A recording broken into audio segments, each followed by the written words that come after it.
homage to the original New Hope poster. I'll have to send that your way. Ooh. Yes, please. Top of the morning, all. Are we ready to discuss? And I'm absolutely sure hear Katie's Fast and Furious hot takes on this new episode here. Shit! Oh shit! She pulled a Nathan. She actually hand wrote some shit out. Do you want me to record on my end, Katie, or you got it? Nah, I got it. All right. Joe, how we doing? Pretty good. How are you guys? Good. Good to hear. Tweeting the link, and then sure. Oh yes, Travis used the shot of Ahsoka with Baby Yoda for like the header. Good job, Travis. Yeah, you're good for something. No, I'm just kidding. He's good for nothing. We all know it. No, I'm kidding again. I don't know him well enough to say that. Neither do I really, but I do. I just start throwing shit out there. Fair enough. Man. So like, it took me a while to figure out a one-word thing, but I think I got right. Oh, me too. I hit one that wouldn't be spoilery, and I don't even remember what I put. Oh, don't worry. I think you responded, didn't you? I did. That's why I'm glad, because you can read it off for me. I think I'm gonna. You're the only one who responded. Oh well, hey, there we go. I think I'm gonna have a dash in mind because someone's got I'm gonna cheat. I'm gonna cheat. I'm gonna have to combine some stuff, a dash, whatever you want to call it. Oh, come on. Okay, it's been tweeted, and I will record. So, Chris, this will be your first Star Wars Alliance, correct? It is. Oh. Joe, you said side quest. Okay. There we go. Thank you. The more I thought about that, Joe, I think that's very appropriate. So I heard that on a different podcast. They were basically explaining that most of season 2 has been all side quests. So anytime Mando wants to go on his journey, he has to meet somebody. They send him somewhere else to come back to get the information, and then he goes to his next spot to then go on another side quest, come back. Watch. He's gonna end up. He's gonna have to end up back on Navarro. Watch, like that's where it's gonna end up. Like he's literally just gonna do all this ping pong, and just to be like a final place to be like on the other side of Navarro, you will find who you're looking for. And he's gonna just throw his hands up. God damn it! I've been here this whole time. I can see that. All right, y'all ready? Yes. Ready to rock? Okay, and 3, 2, 1. Hello, everyone, and welcome back to another episode of the Star Wars Alliance podcast, your home on the Geek Ultimate Alliance podcast network for any and all things Star Wars. I'm one of your hosts, Katie Gilstrap, and with me, as always, Nathan. Nathan, how are you doing? Wonderful, Katie. Doing really good and ready to dissect, open up, talk about, destroy, rebuild, with all the words this latest episode of The Mandalorian with you and our esteemed panels to go a panel of hosts. Yes. Nathan, why don't you go ahead and introduce us? Okay. Well, we have a first timer with us today. Mr. Chris Balga from from Marvel Alliance and World's Finest and Super Civil Servants. And Chris, how are we doing this morning? I'm doing fabulous. Ready to talk some Amaze, the episode I've been waiting to talk about since the idea. Yes. Mm-hmm. And we also have another co-host of the Ranger Alliance with us, Joe. How we doing today, Joe? Howdy, guys. I'm doing great. I'm right there with Chris. I literally just watched the episode again about an hour ago before we recorded here. Yeah, me too. My morning was rewatch Mandalorian and then jump on and play a little Dragon Ball Z Kakarot the game, and then jump back and I caught a little bit more of the episode again just while I was cleaning and stuff, and now I'm here. So perfect. Try to keep it fresh. Yeah, exactly. Yes. And this is a regular episode of Star Wars Alliance. So Nathan, you also know we have to do some paperwork. We do. Well, I guess it's been my job here lately to do all the paperwork, so I will try to earn my keep here and say that we are a member of the Geek Ultimate Alliance, where you can find a show for any genre almost anymore. I mean, I heard that we got a Plant Alliance coming soon and maybe a Skyscraper Alliance coming, but we've we got a bunch of other stuff going. We got World's Finest True Believers with Mr. Balga here. And spoiler, a little inside behind baseball. I just earlier this week, I recorded my first episode with Mr. Balga. So that should be coming up soon. And hope everybody enjoys it. And my episode of World's Finest True Believers is this week. Yes. And we've also got Greg and Travis Travis Hines, Mr. 57, who do DC Alliance, which talks about everything DC, from movies to TV to just anything. And then we got Mr. Balga here again, hosts Marvel Alliance with him and Mr. Snail, where they do the same thing with Marvel, everything from the comics to the movies to the animated to games even. And then you have Star Wars Alliance here. Well, okay, I guess technically it's Sunday. We have Ranger Alliance on Thursday, and then bi-weekly we have Katie's Slice of Film, where Katie and guests go into a movie of yesteryear and talk about it. And I guess Ranger Alliance talks about everything Power Rangers, from the grid to the shattered grid, from Morphin Grid to shattered grid. They're talking about all that. And then on Friday we have a superhero discussions with Greg and 57 again, as they break down everything in the animated world, from animated series to animated movies. Really good show. They just cracked into Batman the animated series, and Mr. Gregory has had some interesting hot takes on the definitive interpretation of Batman so far, but I can see that's going to go a little better. And then Friday nights we do Super Civil Service live, 9 p.m. Eastern. The audio drops for that Saturday, and that's just basically all the hosts of the network get together just to shoot the shit and be loosey-goosey and whatever's on our mind. And then with Jim, we have Weird Science Comic Roundup, right? Did I get the name right for once? I think I did. Weird Science DC and Weird Science God Marvel. damn it. I thought I was it's close enough. Right. But he takes a look at all the latest issues of the good stuff coming out from Marvel and DC.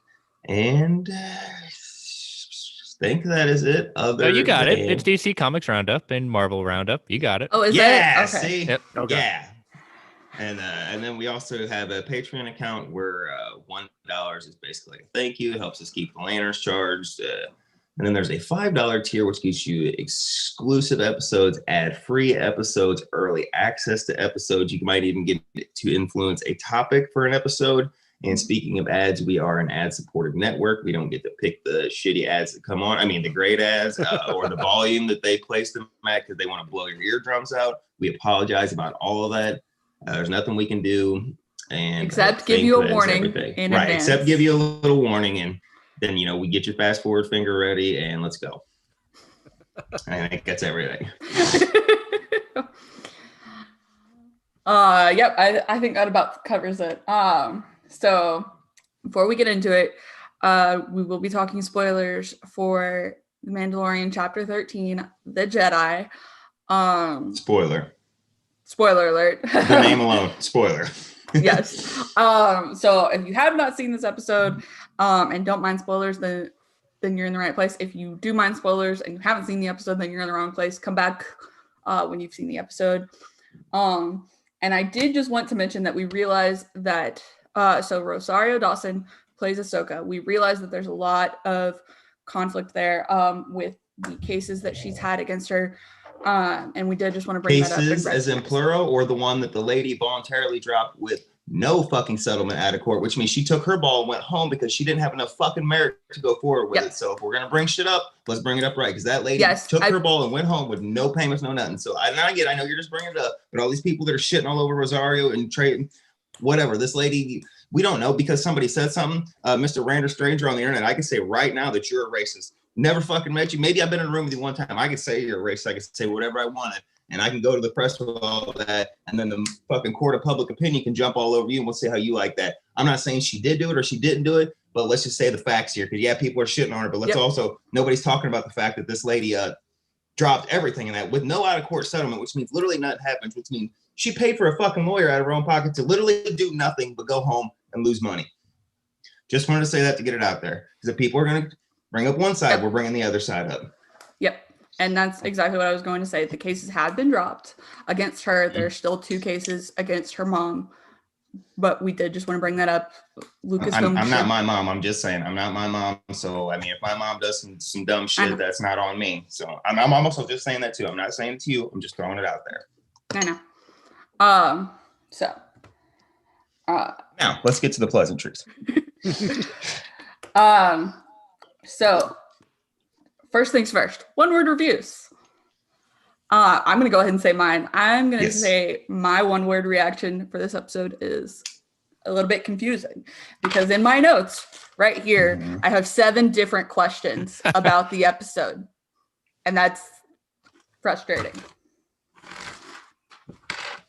Okay. Hopefully we can, answer those questions. Okay. Sure. I don't know if you can. We might be Who able do you want to go. go to next? We're gonna try. Nathan, Who you want to go Nathan, next? go for it. I think I gotta hyphenate because I'm gonna put eyebrow raising. Like and that's what I'm gonna go with. I'm gonna go with satisfying. Yes. Yeah. Mine, which I responded to on Twitter, was side quest. Yep. So we did not have any other responses. So that's really it for there. What were your guys' overall thoughts on the episode? Hands waved, like amazing. Loved it. It was just seeing that opening sequence of just Ahsoka just being amazing and finally seeing it in live action as again, we with animation you could do so many different things at that point, nor was I expecting that, but gosh darn it came pretty darn close to being just where she is at in her life at that point. And then the moment she opened her, Rosario spoke as her, I said, okay, I can buy this. I can totally buy this.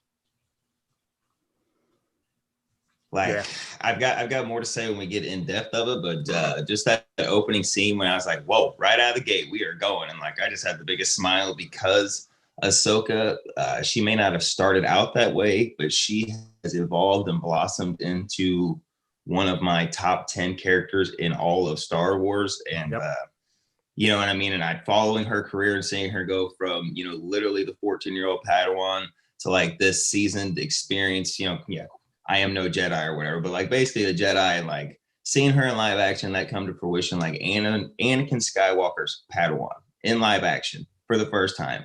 Oh man, you couldn't wipe the smile off my face. You know what I mean? So there, as when we'll get into it, I've got some highs and some lows, but I want to hear what Katie's got to say first, because I know she's got the hottest of hot takes from the way I hear it. So I'd like to hear a little from her first. So this is actually the first episode that I've rewatched from this season. Every other one I've kind of just gone with my first glance take of it, but I knew coming into this with Ahsoka here, I was going to be distracted by her appearance first, and that was gonna take my whole priority. So I knew I was okay, I'm gonna have to go rewatch and kind of hit some of the other things that pop up in this episode, because there's a lot that happens in this episode. Me trying to fix my hair and making it worse. So my big thing here is I don't feel like we get enough into the Mandalorian's perspective, and I feel like this is heavy backdoor pilot for whatever the Rebel sequel series is going to be. Absolutely. Whether it's live action, whether it's animated, whatever. On my first run through the episode, I didn't think Rosario did a great job as Ahsoka. On a second run through, and after seeing some comments on Twitter and how everything was kind of supposed to be, I get her take on the role a little more, because you're seeing what the Mandalorian's seeing, and kind of meeting her for the first time. I wish some things had been done a little bit differently, and we can get more into that. But overall, I thought the episode was good. I wish we got more into the Mandalorian and not just Ahsoka details, but I felt like it was a good episode overall. Katie, I'm going to help your argument. Hang on, Chris. I'm sorry. I'm going to help your argument out, and I don't necessarily agree with it, but the people that are trying to make it better, who say we're seeing Ahsoka through the Mandalorian's perspective, bullshit. We see her from the beginning, before he gets to the planet, going through those people. So we see that from the bird's eye perspective. That I don't buy that argument for people saying, like I said, I don't have a problem with it, but I people trying to use that to justify it. No, because we see her for the first 10 minutes just being Ahsoka without the Mandalorian's perspective. Well, no, I feel like the first 10 minutes is more Ahsoka than everything. Sure. But the rest of the episode where you actually get into Yes. it with Yeah, the that's true. Mandalorian. That's true. That perspective is, I think, what more people were talking about. The first 10 minutes I felt were more slow in terms of how Ahsoka typically fights, and I didn't see a lot of her fighting style in it, which really bugged me. But it is live action, so you kind of have to take things into consideration. My big pet peeve with this episode with her fighting style is you have Lauren Marie Kim, who's a stunt woman who did the motion capture for chapter 7 for season 7 of the Clone Wars for Ahsoka's fight with Maul, and you have her stunt double for someone else in this episode and not Ahsoka. How the hell are you going to do that? Go ahead, guys. Going with what you're saying, Katie, I think that was always going to be the danger of this episode, in the sense of everything ever since we heard the rumors of Ahsoka being in this season and Rosario portraying her. I think that it was going to overshadow whatever was going on with the Mandalorian, and that's and it's unavoidable. It's completely unavoidable, and considering that there is still a huge gap that we don't know what's going on with Ahsoka outside of little stories here or there that we've heard in canon at that point, but nothing to the extent of what's been going on post, Rebels. That's a huge gap that we just don't know about. And so, like you're saying, it is a backdoor pilot for whatever at that point, whatever series it's going to be. I get the complaints about, oh, she's not like this, she's not like that at that point. But I mean, taking a character that was completely created out of animation and seeing it in live action, I mean, we just don't get that. I don't think, from what I gather, it's definitely not the first time it's happened, but this is the first kind of big significant one that we have seen. But definitely correct me if I'm wrong. So I mean, Saul Guerrero, but they did a complete redesign for Forrest Whitaker. Like when they, you know what I mean? Back up in Rebels, it was different. Right. Yeah. From Clone Wars, like he was this smelt young guy, like leading the thing after his sister gets it. And then we get into, Rebels and into Rogue One, you go, oh God, he's Saul Guerrero. But, he's like, he's Forrest Whitaker all torn up. But like, you know what I mean? He went, but no, I know. That's the only other one I can think of, really. Yeah. I'm just, and I'm not taking back from Saul. I'm just saying, like, it's more, it's more of like, she was a lead in the entire series. And that's what that's what I'm more getting at. She was the focal point in Clone Wars. Yeah, and I agree on that point. I mean, the whole reason Ahsoka showed up, she was the main point of this episode. Everybody wanted to know what she was doing. It's no different than why they had Luke only at the end of Force Awakens. Had he shown up in the middle, well, the whole story would have changed, and then everybody would have wanted to have known what was going on with Luke versus following the new characters of the sequel trilogy. Which is what everybody would have preferred. That's why you have less Jedi. But yeah, like I'm okay with Ahsoka showing up and then leaving at the end. I mean, jump to the end, but I'm okay with that. Her being just in this one episode right now, because the show is called The Mandalorian, not The Mandalorian. I mean, yes, Baby Yoda, or as we'll get into it later, Grogu. Is the main focus of the show, but the show still is called The Mandalorian. We're following him on his adventures, not the other people. So, Go ahead. Can I just say, like, Rosario Dawson in particular? I think if I'm regular Star Wars fan, and I've seen all the movies, but I go, whatever about those animated series. I'm not into that kid shit, whatever. And then I get Disney Plus because I'm like, whoa, live action Star Wars. You know what I mean? Like, whoa. Seeing Rosario Dawson as Ahsoka, you're going to think, badass character, want to know more about her. Who is this Ahsoka? Look at her go out here. Look at her move. She's chopping these guys down. Like, whoa. People are going to love it. The extensive knowledge that I have and seeing her so much, and in particularly the way she moves so fluidly in animation, which I know is a giant leap. You can't expect somebody, from animation to do, in live action. But I will agree with Katie that you had, what's the stunt actress's name who did? Lauren Marie Kim. Yes, Lauren, who did this motion capture for, for season 7 of Clone Wars. There is absolutely no reason that you can't put her in the same getup for a couple of scenes and still let the Rosario do the majority of the lifting or whatever she was doing, the face. There's no reason you can't do that. Barring that, there's no reason you can't give another 2 weeks of lessons or whatever, at least work on the Ahsoka stance, because that is iconic when she comes down with those blades in reverse grip. And Rosario did not do that at all until she lost her big saber and only had the little short sticker. And then she was sticking her other hand out like this. And I'm like, what do you like? Are you going to punch her? Like, what are you doing? Like Ahsoka would have dropped the other hand and been ready to be on the counter with it. She wouldn't have held all little minor nitpicks. She looked great, minus the head tails, the Liku or whatever, but I get that was literally for practical, because the bigger it is, the harder it was to move and stuff. They're gonna figure it out with CGI next time and stuff. That's the key word. They did say that in the future that was put out. So I like that. But I think and it looks like herself from Clone. The second half of Clone Wars. That's what Rosario looked, not the Rebels version, but not the 1402 top, but like when she gets like the battle outfit in the latter half. And that's her outfit. That's exactly what she looks like. Boom. Her outfit was the end of Clone Wars, not Rebels. So take that for. But then she jumped over. I don't know. Like I said, but what she had to do, she did a great job. Did I like seeing the lightsabers light up in the dark out there? Just wong wong. Yes, absolutely. Did I love actually the face paint and stuff looking on her? Yes. Would I have liked, what I'm saying, the head tails to match? Sure. And would I have liked the fighting style to have been better? Absolutely.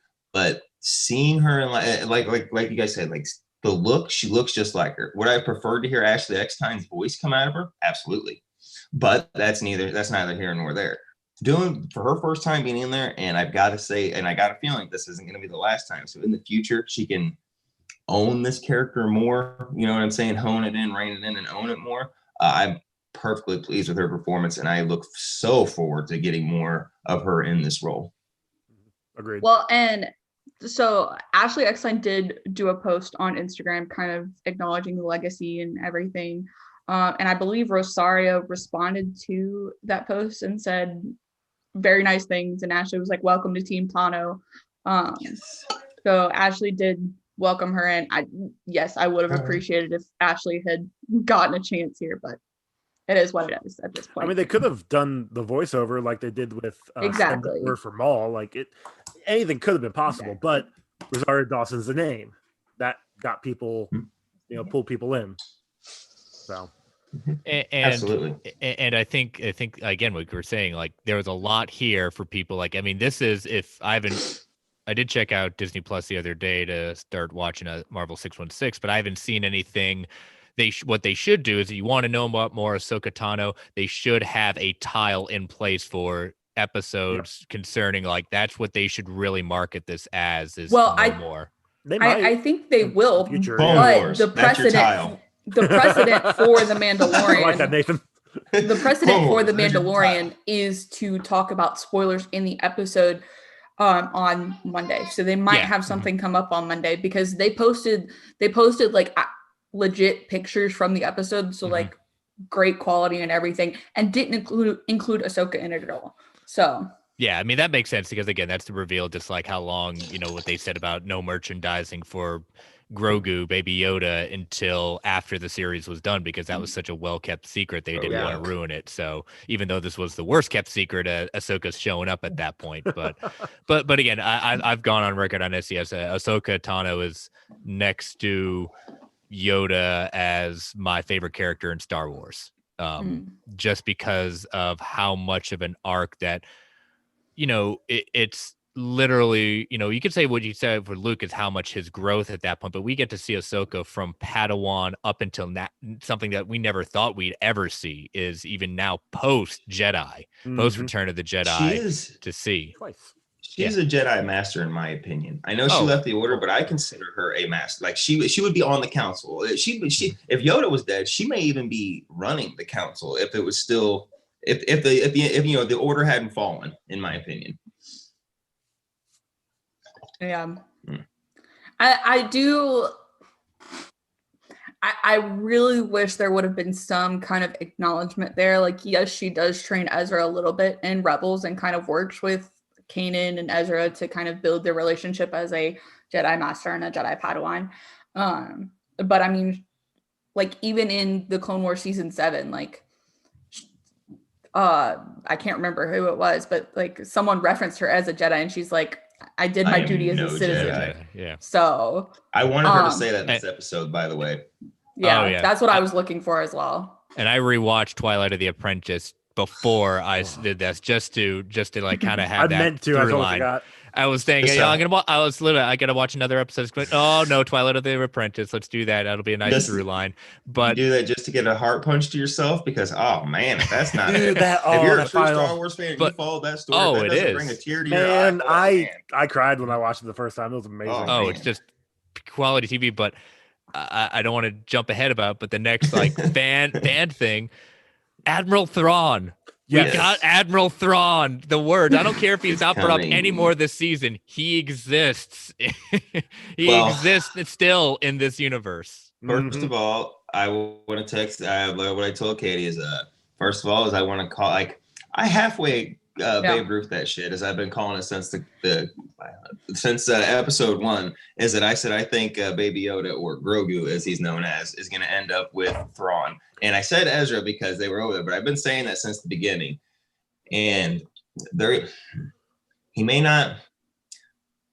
God, okay, see, I think the Thrawn Easter egg, Ahsoka. This is the backdoor pilot for the live action. Thrawn is going to be the villain in the Ahsoka Sabine, Rex, Rebel sequels, whatever you want to call it.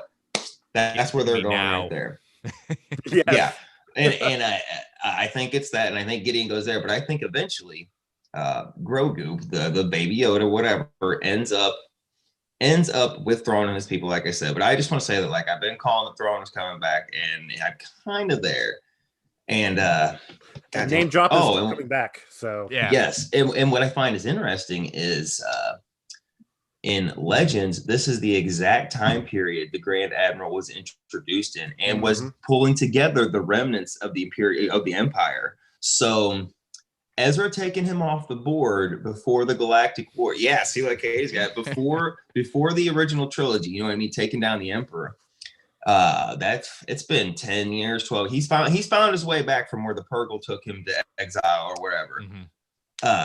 So like, I just find it very fast, but it's also interesting. Gideon doesn't seem like somebody who would bow. Like a Moff has authority over a Grand Admiral, you know, or they're on like the same praise, or like, I can't remember the hierarchy, but they're not that close. You know what I mean? So is the Moff, is Gideon working for Thrawn, or is Gideon doing his own thing and Thrawn's going to be doing his own thing? Or, you know, there's so many possibilities now.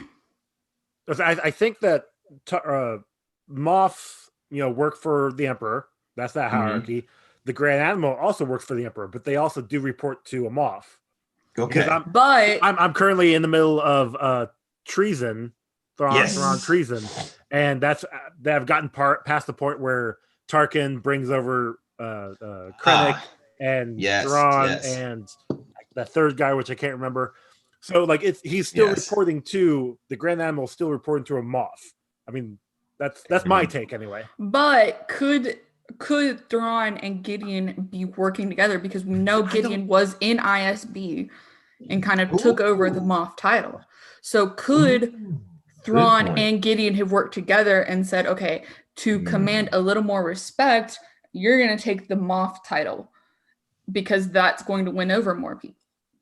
And to your point, again, you know, we're getting the more canon stuff from Rebels, from the Thrawn books at that point, and that's why I got excited. Like, he still exists. It's not, the story is not over for Thrawn, and he is our puppet master behind, you know, what's going on. You know, as the remnants of the Empire eventually turn into the new order. At that point, he might be the precursor to it.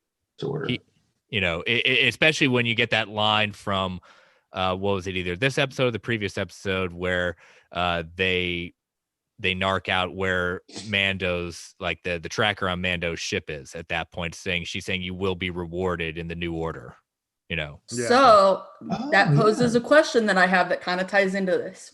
Okay. In all of y'all have seen Rebels, first of all, right? So in the Rebels ending shot, you see Ahsoka the White. Yes, epilogue.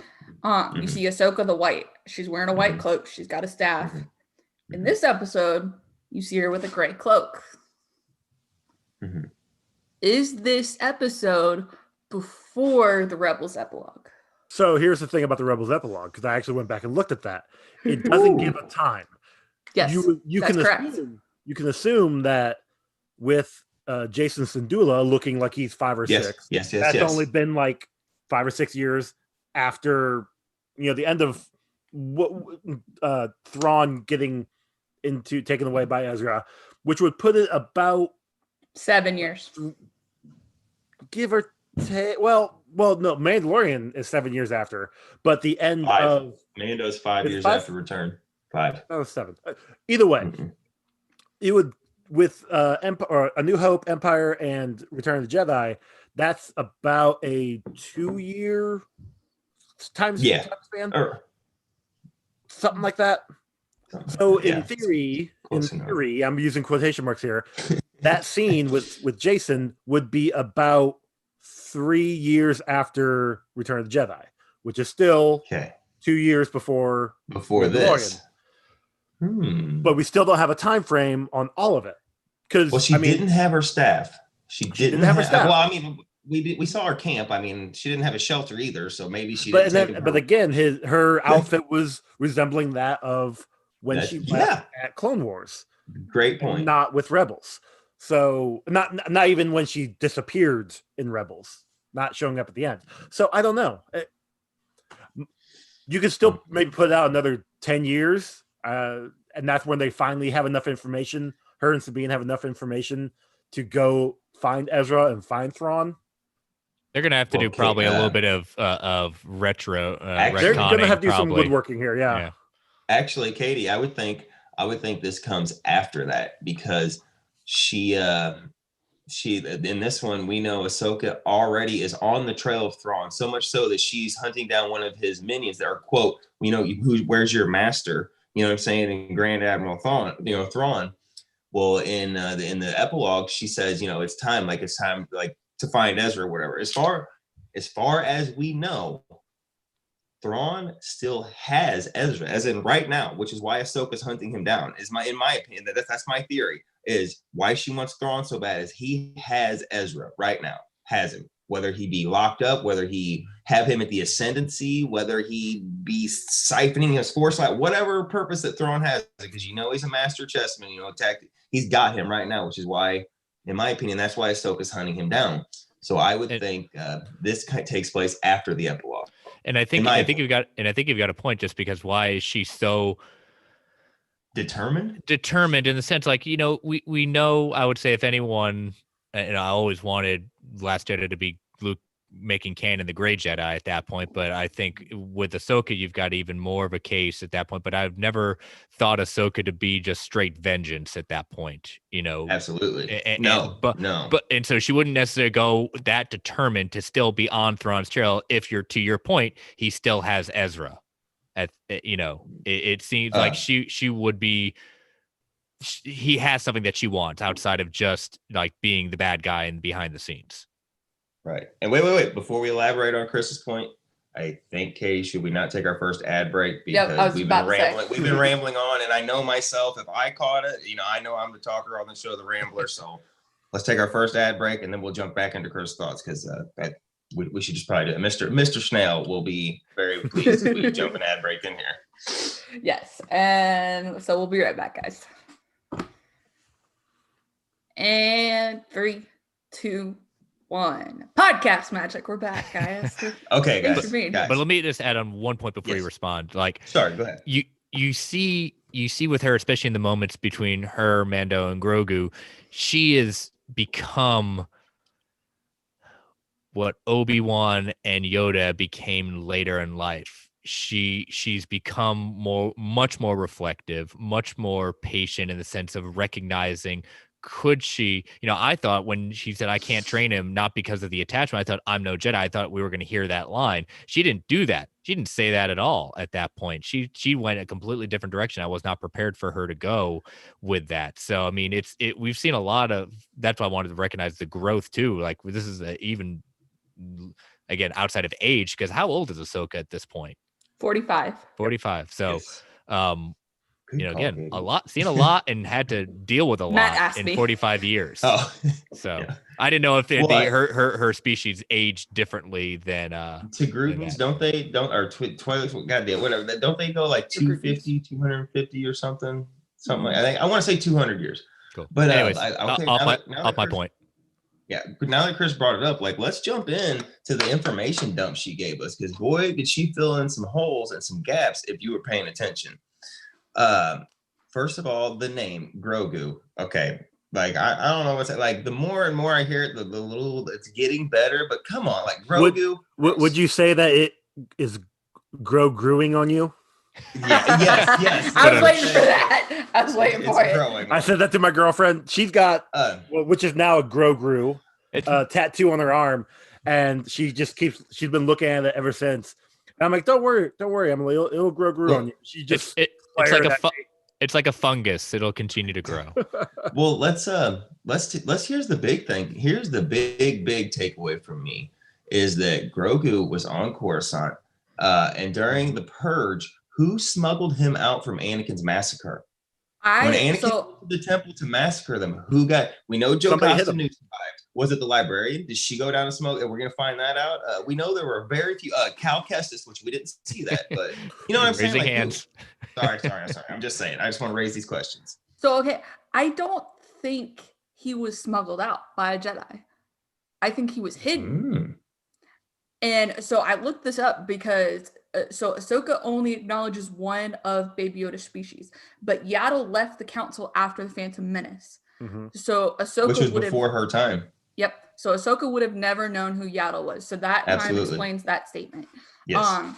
But when I was looking up Yaddle's history to kind of confirm that, Yaddle was skilled in the art of basically putting yourself in a trance until your signs showed like death. Really? Yes. So that was a very rare skill that only a few Jedi possessed. But it would make sense because Yoda was good at that too, based on like the Clone Wars episodes where he was like, I just need a couple minutes to rest. And kind of because that was like a healing trance of sorts. He meditated on everything. Huh?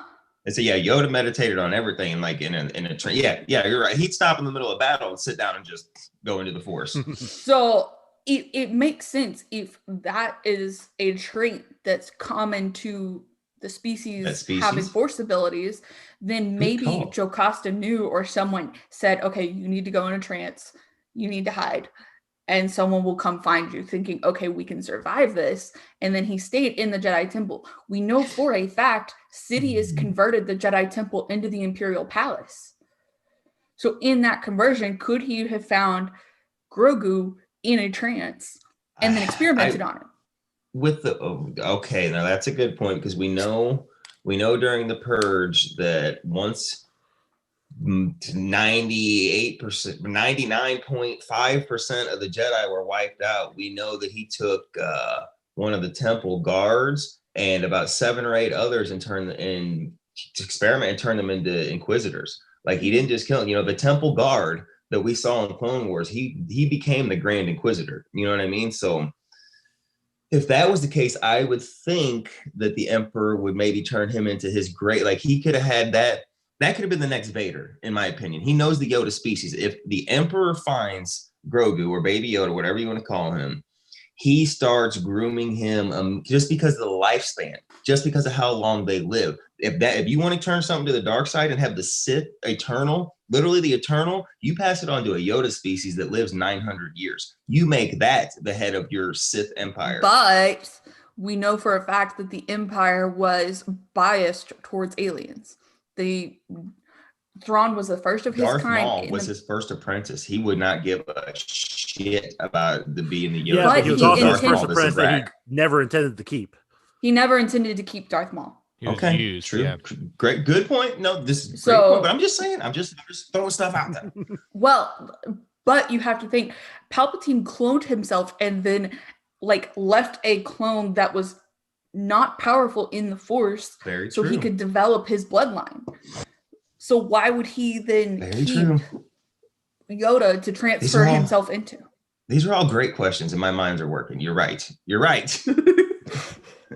I mean, deep That's down, why. That's why when I'm he's still- inclined to think. Oh, I'm sorry. I'm sorry. Oh, no, you're good. I'm inclined to think somebody smuggled him out, like during the massacre, because we know Jed Lucas. You know, we see him get gunned down by the clones. You know, like there was a couple of them that fought back. Anakin came in and killed the younglings, but you know there was a couple that fought back that Anakin had to cut down. Well, no, every new comic or every new game, we find out another Jedi that survived. So but one of the comics, and it was a bigger small thing. But Jocasta knew the librarian. I read that one. And Anakin eventually hunted her down. And to me, someone that is the gatekeeper of all that information is gonna know about this child specifically. You know what I'm saying? Like she knows about all of them. I don't know. She didn't know about a planet. Oh, okay, you're right. You're right. But this would have been in the Jedi archives. Yes. Okay, so if it was in the archives, it exists. But I don't know why, but when I heard that line that he was, when I put this through my head, for some reason I picture her being the one. I don't know why. Maybe I'm way off base. Maybe it was a random social worker on Coruscant that was just like, oh, I can't let this child get. I don't know, but I'm just saying that's who pops in my head. No, I mean that's a story. That's a story that definitely. That still needs to be told is how did Grogu get from where we are introduced to him for the first time in episode 1 of Mandalorian? That's an even bigger time span that we would like to know. I don't know if we're ever going to get all the pieces. Star Wars: The Life of Grogu. Well, and then it was flying off he was trained by many Jedi. Sorry, hang on. I'm going to interject here, Chris. Sure. There is an original Mandalorian novel coming next December. It's by Adam Christopher, and I think that it's going to be more of a prequel based epic because it's not covering anything in the seasons. It's not a novelization or anything. So you could in theory see Din Djarin's prequel and Grogu's prequel. That'd be a cool dynamic, like every other chapter. Yes, do a Steinbeck kind of thing. Just like Alliance. Remember Alliance went from Clone Wars to Imperial? Like, Katie, it took me a minute to realize that, to remember that too. I realized that. Oh, I hope that's what happens. That'd be so cool. I like that. Because we know that Adam Christopher's novel got delayed because I think it was originally supposed to come out in like December of this year. I was going to say the end of this year. Yeah. Like a lot of them. Do y'all find it interesting? Okay, so Nathan, you're not going to recognize this, but a lot of people on Twitter were saying that this episode is going to be 58 minutes. Yeah. And it's only 47 plus, including the credits and everything. Okay. Y'all find it interesting that maybe something was put on the chopping block? I do know I read this in an article, one line of dialogue that got cut when Ahsoka said she could not train, maybe. When she could not train Grogu, she also adds that I'm on a mission of my own. Basically the mission of trying to find Thrawn. That got cut in favor of the surprise right at the end. The stinger. Yeah. Which I think was a better choice. Agreed. I mean, that's like maybe a minute of dialogue, but still. Oh, I'd say they extended that for 10 minutes. She just said one word, like really, really slow at a time. Look, maybe. And I was retweeting that to y'all too. That's saying 58 minutes. It was said by a number of different people. Yeah. So to your point, it's interesting but the fact that at one point it might have been 58 minutes. We just don't know where that information was coming from when it was. They didn't just cut 10 minutes a week before air, Yeah. Right. Yes. Yeah. We see Maury, isn't that his name? Maury is in the little tree there, which I thought was kind of cool that her guardian bird is still with her. I do love that she, like, for whatever people are saying about the episode, Dave Filoni's directing, which we're going to get into in a minute, so I'm going to put a pin in that. I do love that Ahsoka, like in the darkness, like she was force moving. She was moving quick. It was, come here, chop, chop, and then over here, and then that force jump onto the top of the building. Like she comes out of the darkness, and my wife's sitting there with me, and I said, "Oh, she's about to force jump. She's about to force jump." And my wife's looking at me. She jumped over the thing and I said, "Yeah, force jump." She just rolled her eyes and started laughing. But I love those little things of, like, you know what I mean? Like when they use, just that little stuff, when they use it, the force helps them, aids them or whatever, It's little nuances that fans would notice, but people who are just casual viewers were like, "Oh, cool, she was able to run fast." Oh, Her hilts were pulled right off the Rebels. If you look at those, if you looked at her saber hilts. Well, it's just like people who have never seen Rebels at that point say, "Wait a minute, why are her colors white?" You know, we all three of us know it's because she's taken a Sith Kyber crystal at that point that they corrupted and uncorrupted it, which is also why the sound of the saber is also different as well from your normal ones. You still get hints of it, but you know, again, we geek out about this stuff, but no one the mainstream doesn't. But that's again leads to more questions. So Nathan spoke on it, but okay, so Dave Filoni has directed 3 episodes of The Mandalorian. We know he's producing the entire series along with Jon Favreau. It started in 2. Yep, it starts in 2 episodes. The silent X-Ring man. Yep. So a lot of people were raising this question on Twitter, and I thought it would be interesting to discuss. Does Dave Filoni need to stick to animation, or is he making a successful transition to some live action stuff? Go ahead, guys. You know I'm going to be the loudest in both vocals. Go ahead. It's hard for me to say with just 3. Here's what I'll say, and it's an unfair comparison, but I think Bryce Dallas Howard has proven a lot more than Dave Filoni. In my opinion, I'm not saying it is like night and day. Like his is awful compared to hers. I think she I don't know what about it, but it just seems more put together at that point. And he is I think that this is what I think with George Lucas directing as well, or too much of his impact. And I'll use Kingdom of the Crystal Skull as an example. When you get too attached to your stuff at that point, it can sometimes blind you to what will look better on to the audience than what will look like you be satisfied with. Like the compromises aren't necessarily as made at that point. When she comes from a filmmaking family, she's grown up in that, she understands it a lot more. When Filoni, again, he has an eye for animation, and I think you had said it, Nathan, either on this show or SCS, it's saying that there was a reason probably Favreau was pretty much working hand in hand with him on his very first directorial debut, at that point, saying so he's learned. I still think jury's still out, particularly on him, but it's not awful by any stretch of the imagination. I think it's good, but I'll lend toward Bryce Dallas Howard being better than him at this point. Before I get into it, I want to touch on that. Of course she's going to be better. Her father has been a director her whole life, and she's the youngest of his children, and she's the one that he took everywhere, to every directing job, to every set, to everything. Dave Filoni has only done animation, and he has that eye for it too. Yes, this is literally his first venture into live action. So I would totally expect the pedigree of Bryce Dallas Howard to be better and her eye to be better, because she's literally, since she was 4 years old, has been shepherded under her father to catch things. You know what I mean? To hone that eye, to see that, she picked up on things. How kids are, even though when you're not, you pick up on that. So I would interject that yes, she should feel more polished, even though it's her first time. But go ahead. I'll let everybody talk before I get into it again. I just want to say that. Go for it. No, I mean, you guys aren't really saying anything I'm not disagreeing with. He did a good job, and obviously he was going to have a hand in directing Ahsoka, because that's kind of his baby. So he's doing a decent job. There are definitely other directors that have done better jobs. Like heck, even Carl Weathers in the last episode did a good job. But that wasn't his first time. That's not his first time. No, but I'm just saying. But I'm just saying. This is somebody who's not notorious for, who's not known for directing. He still did a good job directing. I'll still err differently with Carl Weathers, just because of how much TV experience he has with directing at at that point in comparison. There was I see exactly your point, Joe. Yeah.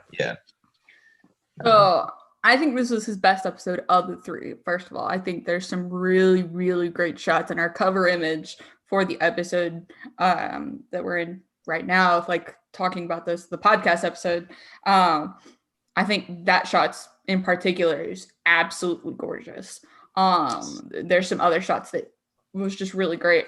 Apparently you can see a lot of anime vibes in his shot, which I believe he takes inspiration from anyways, so that makes sense. The first season of Avatar was his first animation thing, and if you want to talk about like anime influence, like, and he grew up watching anime and Star Wars, so yes, you can. I would agree if people are saying that you can see the anime influence on this episode in particular. Sorry, go ahead. So, do I think that? I think his time would be better spent in story development and making sure the canon world is followed more intricately than directing, because I think he could eventually get to that point, but with everything that's coming out, I think following the canon is more important than Dave getting his shot at directing.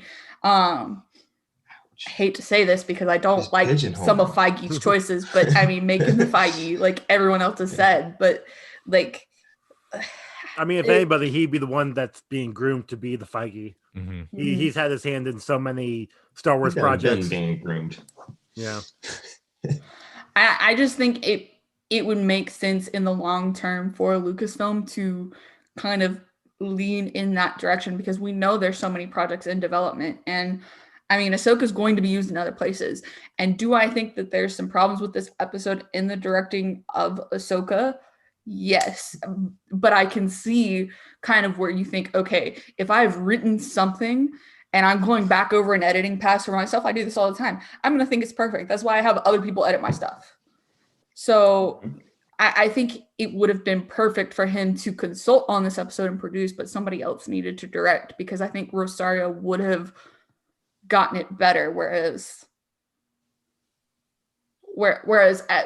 when Ahsoka's your own work, when something's your own work, you're going to have more problems seeing. That's like his child. Ahsoka is like his child. Okay. Here is what I will say on this topic. I don't necessarily disagree with Katie that he should be stepped up in making sure all the canon is followed and honed in, and everything, without sounding like really douchey, like it should be filtered through him and not the story group, because he is the encyclopedic knowledge of canon and small things. And yeah, like keep the story group there to bounce up, because everybody's gonna slip on something, you know what I mean? But he should have, just like George Lucas was the final say before, like Dave Filoni, in my opinion, should be the final, like, you know what I'm saying? So this was his third episode, and this is his third time ever in his forte of live action. So you've got to give the man some slack. Not necessarily slack, because this is Star Wars and we expect more of it. So I get it, but people didn't bitch about the pilot episode, which he directed, all his direction. People went apeshit for it, and that set the tone for the entire series, that pilot episode. People's only complaint really about the second episode was that we went back, or his second episode, we went back to Tatooine. When we went to Tatooine fan service. Get the fuck over yourself. Everybody, other than that, people liked the episode. Now this one, we come in Ahsoka. You know why people are down on it? Because she is like, expectations were here. Like live action debut. Meet this guy right here. Yeah. Well, what was I doing? The first pass through on this episode, I was very critical, like Katie was. I watched it another time this morning. Like I said, no problems whatsoever. I was along for the ride, ready to go. Maybe it's because I already accepted it or whatever. And then I had it on the background while I was cleaning up before I did this. Completely fine with it. This is his best episode. Would I have preferred him to have make Ahsoka more like an animation? Yes. People, your assessment with him, like writing, directing, and producing the, whatever. Jon Favreau sat right next to him the whole time. This wasn't a day where Jon was like, I'm just not showing up to the fucking set. Dave's got this. Jon Favreau sat right there, read the script, okayed the script, watched him shoot every single shot he filmed. Said, watch him pick that. Watch Dave go, I'm going to edit this one. We're picking this one. Jon sat right there and okayed all this. And he went, yep. If he had a problem, you don't think he didn't interject and make some decisions on this and go, hey, I think you need to shoot that again, or maybe she'd be better if she said it with this inflection on the dialogue. Absolutely, Favreau did that. This wasn't just a day vacation. But when you have the expert on the character sitting next to you doing all the work, are you not going to say, okay, if he's picking this one, I'm going to trust him a little bit more on this? No. Whereas, okay, if someone else if Jon Favreau directed this and Dave Filoni's sitting next to him directing helping with the shots of Ahsoka, and Dave comes in and says, okay, maybe you should do it this way instead. Don't you think that would be different in reverse? You are right, and I would agree with that. But at the same time, Favreau is playing Master Padawan with Dave Filoni. He is shepherding him, and he wants him to do it the right way. He wants to eventually be able to push him out of the nest and let him go on to do a Mandalorian and be just as successful on his own. So that teacher relation, like they're friends, but they're both teachers in different aspects. They're both teacher and apprentice, because Jon Favreau has extensive Star Wars knowledge himself. Maybe not to the extent of Filoni, but like, I've got to think, like I said, this wasn't a day he checked out, but you bring up great points that, like you said, because Dave, this is his baby. You know what I mean? Like I said, basically his child. All I'm getting at is I think people were overly critical because their expectations were here. Like Mr. 57 with the DCCW's Crisis, his expectations were here, and then he saw it and he was down here and he went, boo, and he learned his lesson. He likes it for what it is, but you know what I'm saying? I think people were up here because Ahsoka Tano's coming. All of us right here have been screaming. That's one of our favorite characters. She's only been in animation, and now she's coming into live action. So I think people were up here. They need to watch it another time or two. And I'm not saying it's going to be for everybody, but like, relax, people. He needs to stay in his animation lane. Get out of here. Who the fuck are you? Talk about gatekeepers, Mr. Wokes and all that shit. Quit fucking gatekeeping. Telling people what they need to do. Let this motherfucking man do his thing. And every garden needs watering. Sometimes your rose garden could be beautiful, and you got that one that just needs a little extra help and a little, the little extra fertilizer, whatever. So, like I said, all you gatekeeping bastards, F off for all you people. You go, you get out of here. Stop it. Get off your shit. All right, go ahead. Sorry. Perfect. All right, so Chris has got to get out of here, but we're going to lead into this anyways. So, Chris, I'm going to let you go first. Okay. Tell us where you think we're headed next for The Mandalorian. I think that we got 3 episodes left, right? Yep. Okay. I have heard and seen ideas that I think this is going to be a big next 3 episodes are going to be action. I mean, I think we're done with setup at this point. I think we're heading towards another confrontation with Gideon, and it was interesting enough. Every time I hear his name, ever since I heard him on WTF, I now have made myself correct myself every time I wanted it. Giancarlo Esposito. It's Esposito. It's Esposito. He doesn't. He's used to people selling Esposito, but that's actually his how he pronounced the last name. But I'm that guy.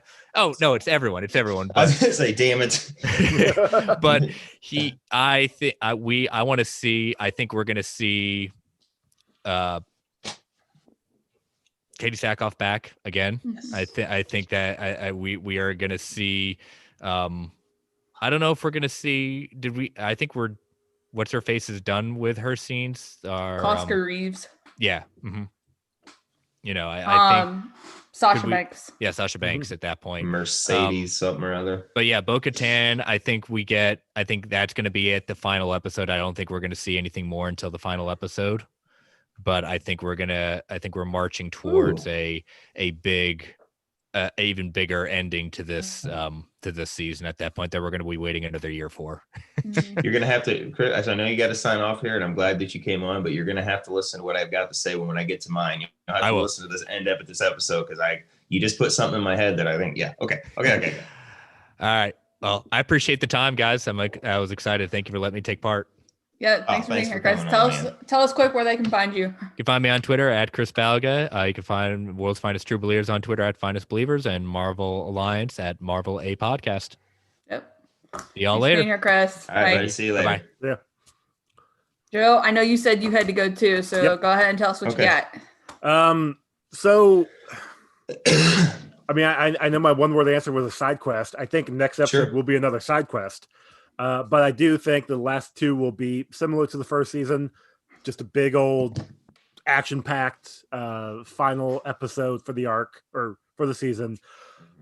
I would like to see Bo-Katan come back face off against Moff Gideon, I wouldn't be surprised if she doesn't show back up.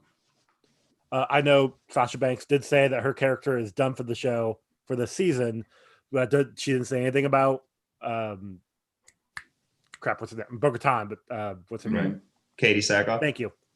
I don't know why it flipped my head. That's good. Good. So the possibility is still there. If they didn't have Bo-Katan show back up with Moff Gideon, I'm sure Gideon will show up again in some. I mean, we already know he's tracking Mandalorian with Grogu, so the possibility of him showing up is there. So that's I'll go with that. You know, similar to what Chris said, that big battle will be at the end. If Bo-Katan does not show back up, I can see another giant battle between Gideon and Mandalorian. He's got a Beskar spear that can hold up to a lightsaber. He does, which is a good point. Which is also another question. Like, I didn't think Beskar could hold up to a lightsaber. I didn't either. I did not either. You. That's a legend standard that they've kind of brought in. It was rumored. Clone Wars, it wasn't. Because I could have sworn they either. Or if not in Clone Wars, maybe Rebels, maybe more Clone Wars. But you've got to sure they cut through some of them. I thought so. Maybe those were the lesser Beskar armor. Like it was. Yeah, because you've got to think that pure armor's Beskar. been passed down. Yeah. Over the years, and Mando's armor is pure Beskar. So yeah, maybe that's why they were able to. There's probably a discrepancy. Yeah, pure Beskar is probably the key there. If I was guessing. So we'll go with that. I guess at the end of the day, I'm just gonna be happy with what they give me because I'm a Star Wars junkie. Let's be honest. Absolutely. So. You got to go, or you want to hang around? Yeah, I gotta get heading as well. Okay. So, tell us where they can find you. Thank you, Joe. Thanks. Of course. Thanks for having me, guys. You can find me on Twitter at _actually_. I'm also part of the Ranger Alliance on Geek Ultimate Alliance here.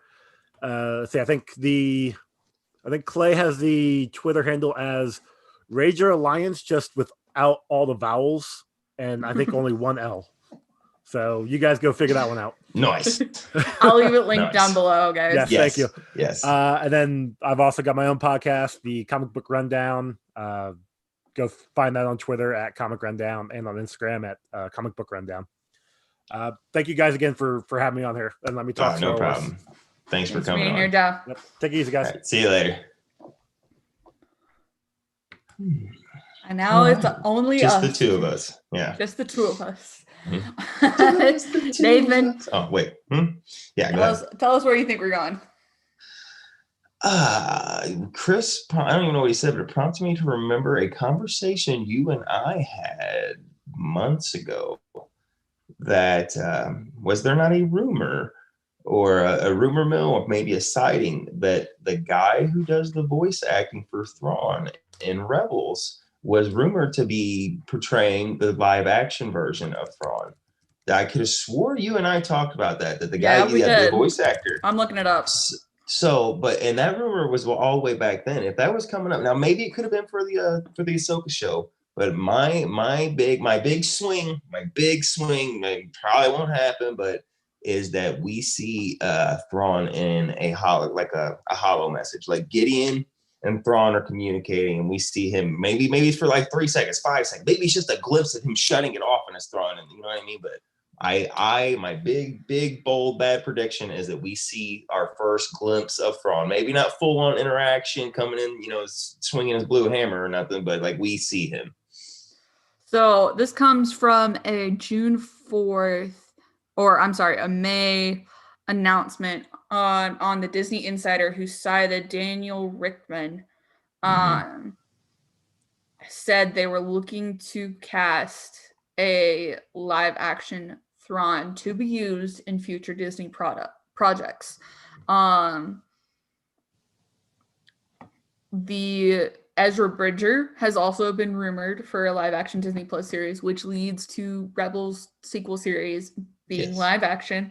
We have so many of the pieces set up now. You literally have Ahsoka, and we know Thrawn's out there. Like, I think that is a good to go in live action. Remember how I said that, like, I think it will go, but it's going to be live action? I think the pieces are there. Yeah. I think we discussed that in the episode with Taylor. It was who would you bring into live action as Thrawn? Kind of going off of fan cast here. And he said Lars Mikkelsen. So I think that's completely possible. He looks incredibly like Thrawn, and he's already voiced him once. There is a precedent for the voice actors coming in. Sure. Katie Sackhoff and everything. So I think that's possible. Yeah, that's just my big bold, like, you know, if I'm going for something, I'm going for the fences. So whether it happens or not, I don't know. Like, but that's my prediction. You think we're gonna have another side quest next episode and then lead into the 2-part like season 1? I think, I mean, technically by definition from this episode, it kind of seems like it is going to be side quest, but they could absolutely tie it into the overall thing, because we know he's going to that planet with the old Jedi temple to set him on top of the Seeing Stone, so that if he can reach out to the Force. We also know Moff Gideon and the cloner were trying to put the child, you know, Grogu's cells in somebody else for most likely to retain a Force ability. So why wouldn't Gideon track, you know, and follow them to this ancient Jedi temple to get this kid's power? Like, I think it could be a side quest that interlocks with the main story threads. Like, they're kind of set up to do the same thing, because Ahsoka really gave him another side quest by telling him to take him to this planet. So that's what I think. Travis, Mr. 57 just asked, could we see Luke like ever? I said this on Twitter. You've got Sebastian Shan already in a Disney Plus show. It would be really easy and really simple to just bring him over and have him shoot a scene. Ooh.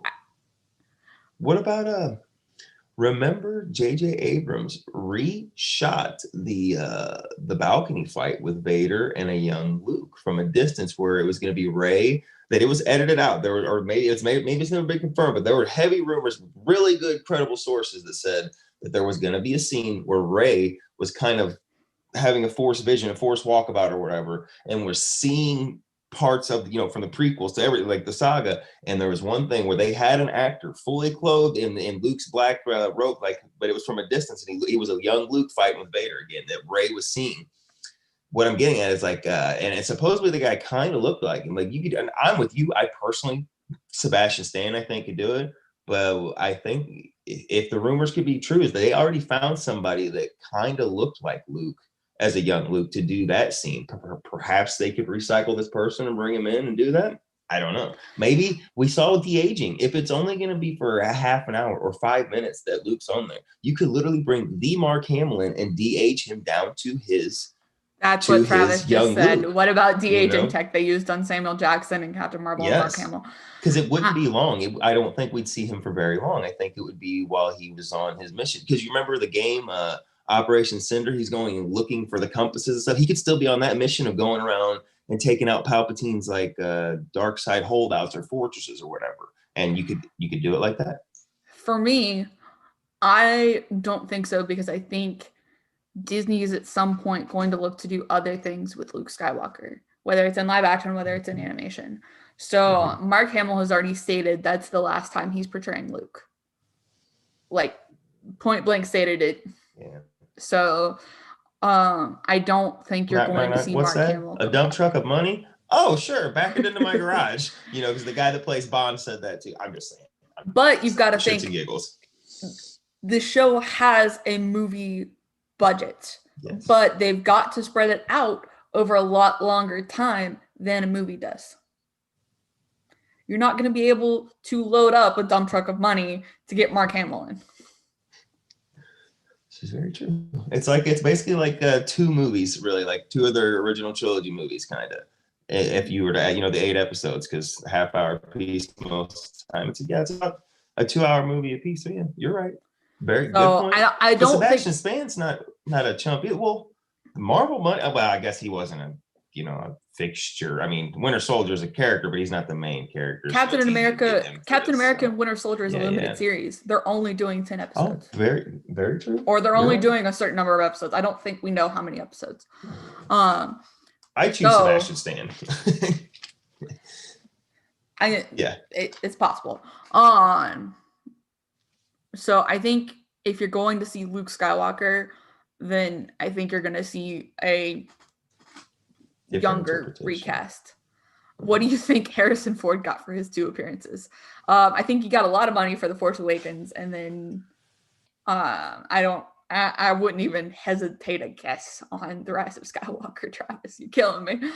I wouldn't either, but with this grant, I think it was also another dump truck, or to getting back there. But I think with The Rise of Skywalker, I think Carrie Fisher was more involved from the get-go, and they could have used that to their advantage and says, hey, we really wanted Carrie Fisher for this, but we don't have that option. Will you please come back? I think that was absolutely a part of the strategy, the pitch, if you will, to get Harrison back for that. I think so. Where I think we're going, I think we're going to see a confrontation with Gideon next episode. I don't think it's going to be another side quest, but I don't think it's going to be the end all be all. I think Gideon is going to walk away with Grogu. The preliminaries. This is the opening. It'll be the opening match with Gideon, and then we'll be going to the main event probably by the last episode, is what you're saying.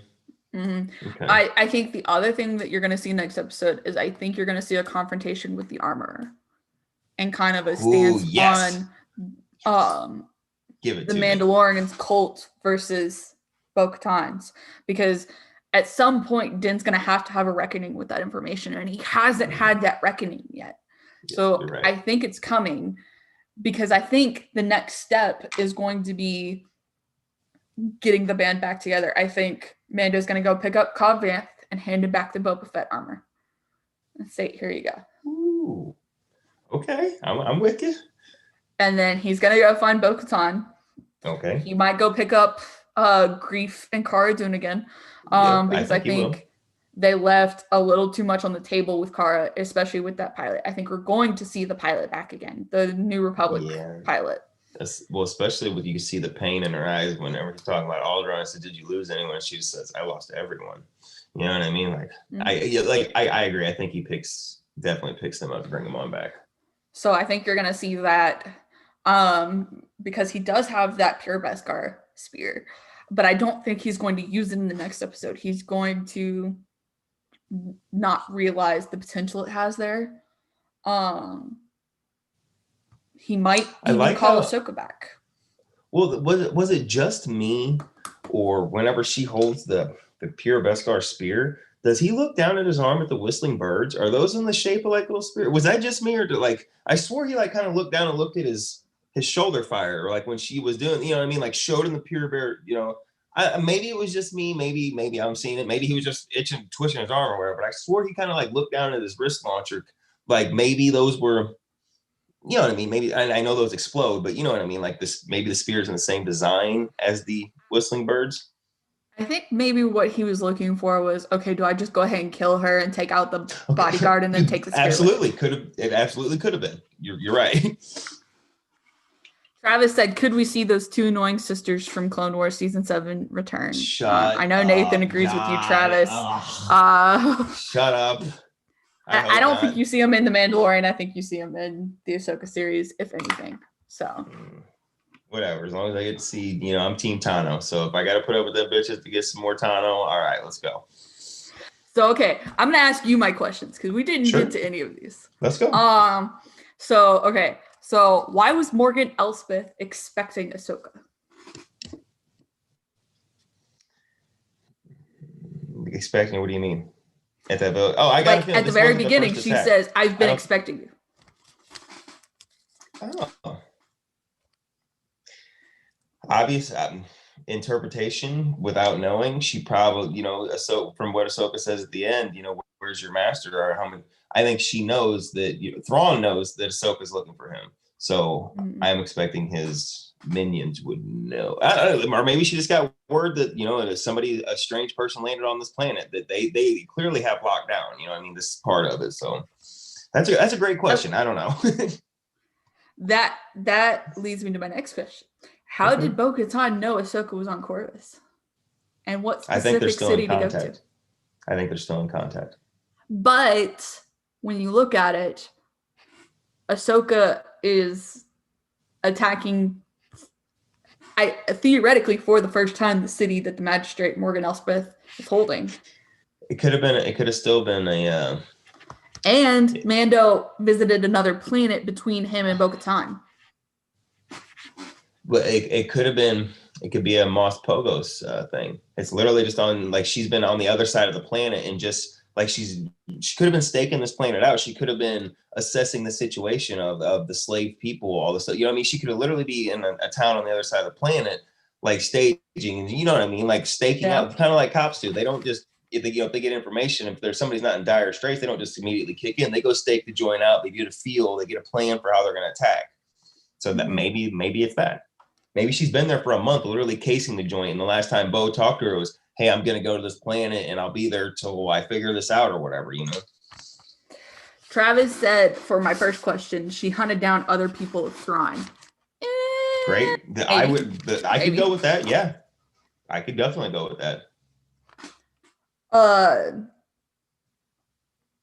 So I have two more questions. Sure, go ahead. Why are the prisoners significant, or is it just Ahsoka's personality to try and rescue the prisoners? Because she knows that Morgan has been attacking all the villagers. So why are the prisoners significant in her statement? These prisoners were being tortured. If they moved too much, they were being shocked. They weren't just standing there. They were literally being tortured. And with what we know of Ahsoka is she literally, towards the latter half of the Clone Wars, she struggled when she had to be a peacekeeper and stay out, and she couldn't help that one planet's rebellion. She had to show them the way, you know what I mean? But she couldn't literally get engaged and involved, and they lost people and stuff like that. So I just think it's in her, and she's empathetic. You know, life is life, and especially, you know, that's what I'm going with. That makes sense. If this is before Rebels ending, how would Morgan know where Thrawn is? The end of Rebels is 5 years before New Hope, right? Well, no. The end of Rebels, where when the Purgles take Thrawn and Ezra, that's 5 years before New Hope, correct? No, that's like right before New Hope. Okay, so even that, and how long did we say? So 3 years. We'll say the original saga went, you know, the 3 years. Even if it was 6 months before A New Hope, he takes him. This is 5 years after. That's 8 years. He definitely can make his way back in 8 years and have rebuilt some semblance of power to have minions under him. There's 8 years. You know, even if they're in wild space, if they're in an unknown region, if they're in the chaos, he could still, in 8 years, he could have still made his way back by, you know, this is Thrawn we're talking about. Very resourceful. He will figure out a new language. He will figure out a new technology to help further his agenda. Yeah, it's possible.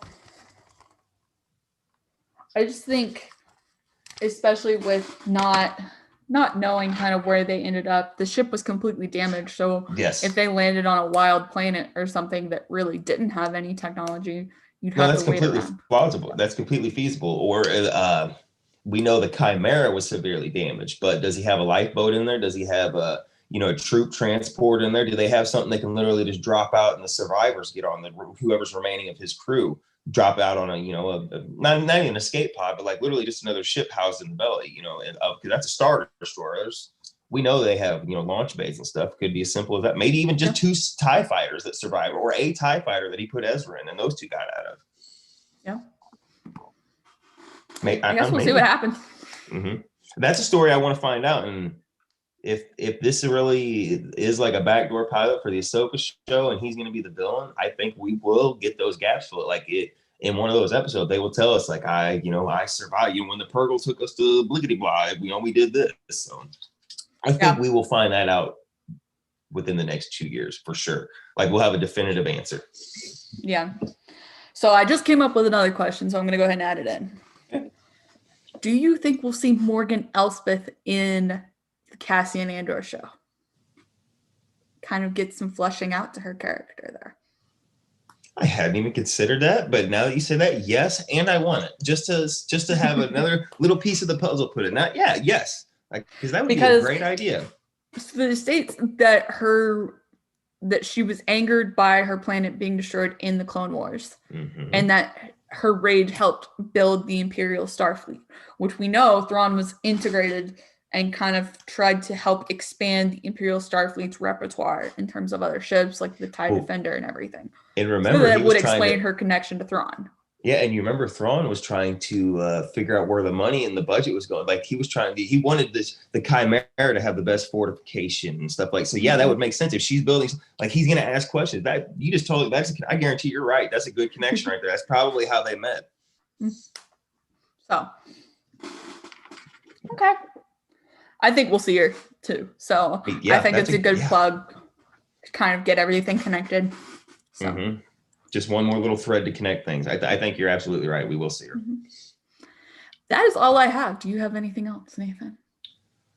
No. And if I could just one last thing, guys, lighten up. It's live action Star Wars. It's live action Ahsoka. Like, come on. Like, I get it. I get it. You know, I do get it when your expectations, I guess, are too high or whatever. It is hard to kind of get over that hill, but let's go, guys. We got to see Ahsoka. Like, we got to see her. And I get it. Even for all my gripes of The Last Jedi, like, we got to see Luke kind of almost face down Kylo at the end, which was cool. So, like, you know what I mean? Take some good parts out of this. Even if you're like, oh, man, just take at least something good out of here and latch onto that.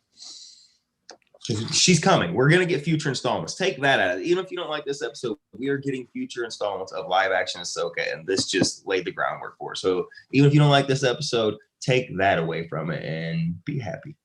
Yes, be happy. So we will be back here live on Thursday, 6 p.m. Eastern, to talk about the latest news in a galaxy far, far away. We might even come up with something else to discuss. Sure. And then the next time you'll see us will be Sunday, 10 a.m. Eastern, to discuss the one and only Chapter 14 of The Mandalorian. So that is where you can find us next time, especially Nathan, because Nathan is not on Twitter currently. That's me. So. Right. That's right. If you want to come talk to me on Twitter, you can find me at KGirlStrap13. I'm game for talking about anything, really. If you want me to pass something on to Nathan too, I will. Sure. Thanks. Nice I try to be nice. And then the next up for podcast for me this week, I will be on World's Finest True Believers tomorrow with Chris to discuss a comic that I'd always wanted to read, but it's the first comic I've ever read. So I'm not spoiling what it is because Chris didn't spoil it either. So nice. You'll have to listen to find out.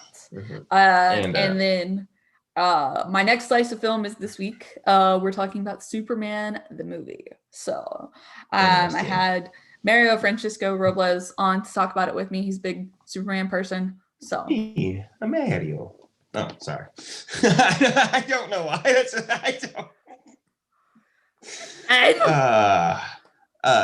Yeah, with that, guys, please rate and review and press the little thumbs up and all that other stuff. Share us, all that fancy podcast and YouTube stuff that people say. Please do that for us because we would greatly appreciate it. Yes, we would. That's all I got. We'll take. I'm spent. We'll take it. So it does help put us in the eyes of ears of other podcast listeners. So if you don't mind, do it on your favorite podcatcher. Pushes it. Yep. But on that note, y'all, have a good day or night, whatever time of day you're listening or watching, and we'll see y'all next time. May the force be with y'all. Always.